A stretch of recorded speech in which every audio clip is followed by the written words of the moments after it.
Good morning, the time is 10:10 a.m. August 28, 2021 is Saturday morning. The news headline: Why I don't want an Igbo man to succeed Buhari.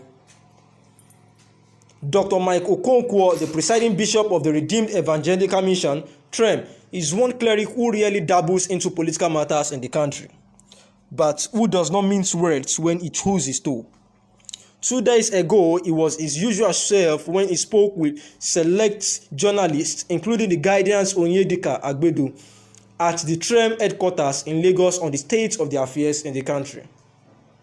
He condemned seriously President Muhammadu Buhari's style of governance, especially the manner of his appointment and his handling of the security situation in the country, warning that the situation in Afghanistan was a big lesson for Nigeria.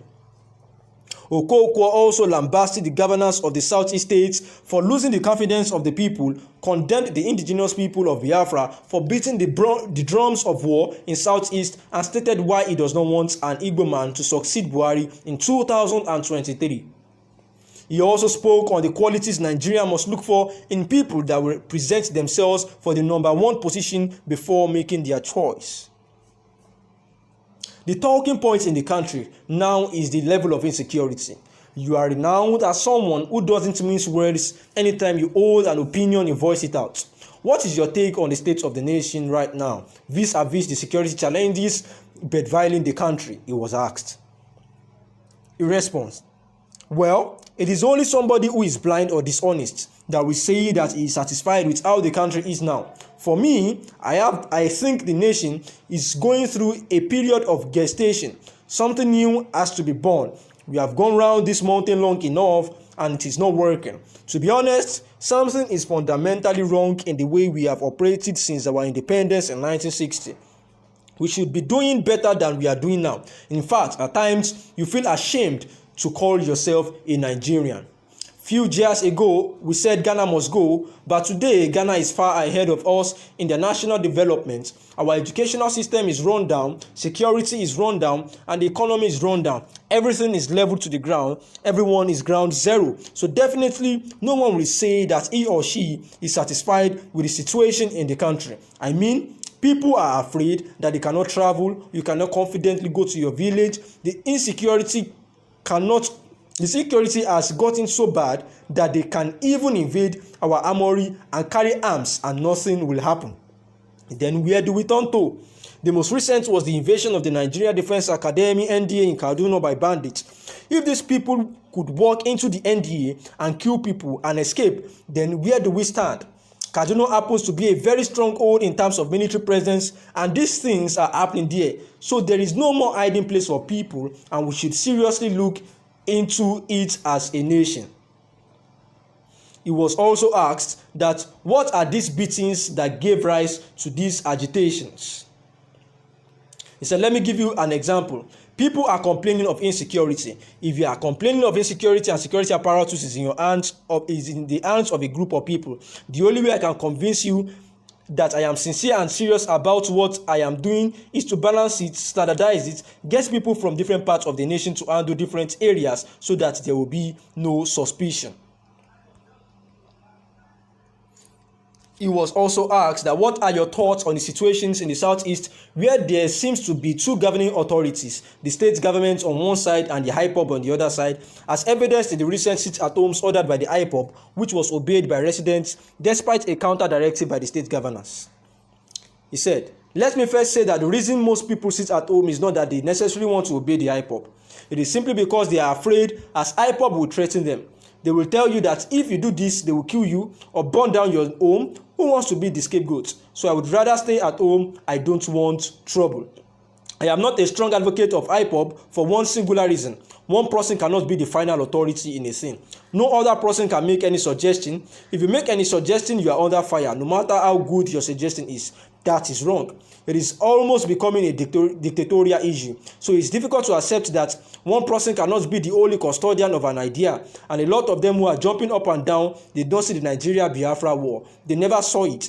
I think that even Nnamdi Kanu was born after the war or during the war. So he was a boy who didn't know anything. So for me, there is need for both the younger generation's strength and the old men's wisdom, so to meet together so that we will know which direction to go. You can't just label any person who brings an idea contrary to yours a saboteur. The time is 10:15 a.m. The summary and analysis.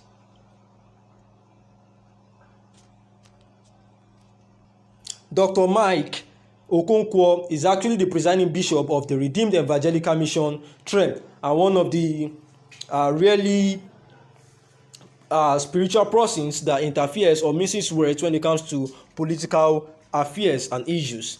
And he actually was speaking out his mind of recent about the situation of the country, whereby he was being asked, because we could recall that in 2014 he was part of the people that endorsed Buhari for president. And what he was saying is that no, what made people come to that submission? That did you hear when he said that, or this is where you did he tell them that this is where they are going to vote? He said no, I have not seen where it was reported that endorsed and spoke of his integrity. That his statement is not to question his integrity, but all he wants to do is that, because of the one thing I am careful about when it comes to the issue of politics, is never to endorse any political party. Why?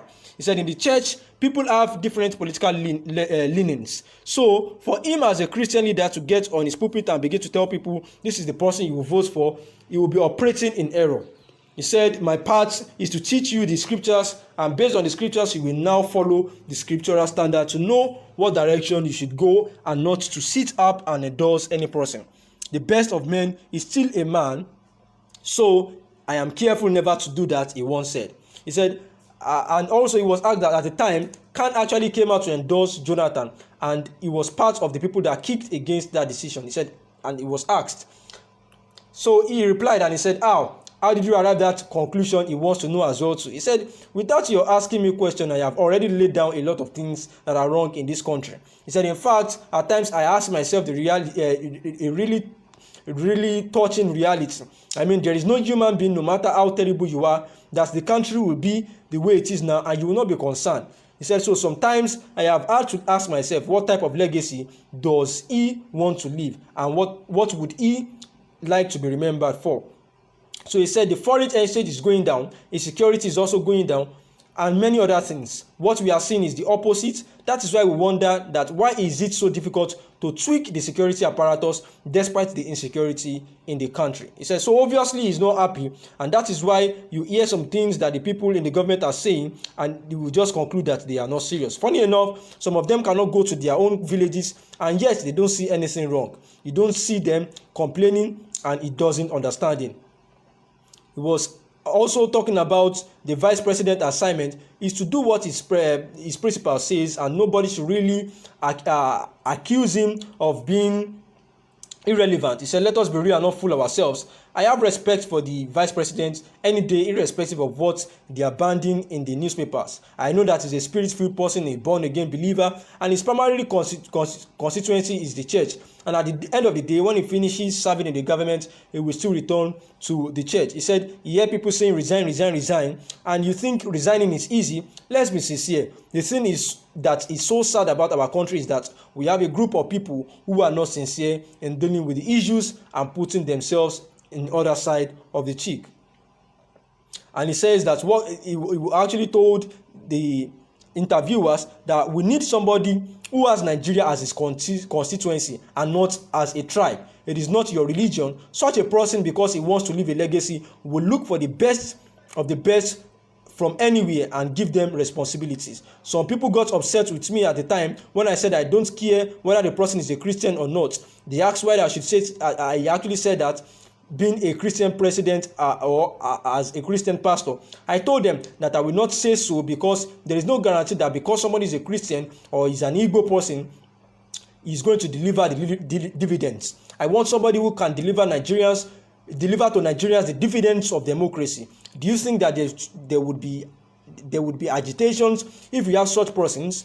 If you can go to schools and they are good, if the roads are good, the economy is thriving and everything is working, will you be complaining about who is leading? If you see somebody who knows how to service your car, would you ask if the person is a Muslim or Christian? This is his concept.